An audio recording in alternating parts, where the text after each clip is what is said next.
بهترین دي. دا شان قرآن مجید کې آیت الکرسي ده.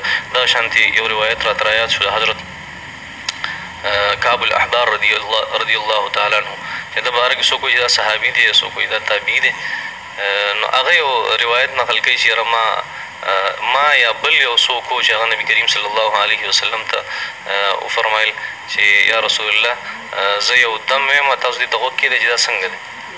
نو بس هغې ووي هغه دم دا دی چې دا کلمات دي چې اعوذ بوجه الله العظیم الذي ليس شيء اعظم منه وبكلمات الله التامات التي لا يجاوزهن بر ولا فاجر وباسماء الله الحسنى كلها ما علمت منها وما لم اعلم من شر ما خلق وذرأ وبرأ. وایي زه دا وایم نبي علیه السلام ورته وفرمایل دا ډېر ښکلي کلمات دي. نو هغه ورته ووایي هغه د تورات عالم و، یا رسول الله په تورات کې دي او ما په تورات کې لیدلي دي که چېرته ما دا کلمات نه ویلی یهودو به ما نه په جادو باندې خر جوړ کړی. خو زه دا وایم نو د دې د وجې دې هغه جادو ماته په حدیث کې یو څیز هغه موجود دی که نه.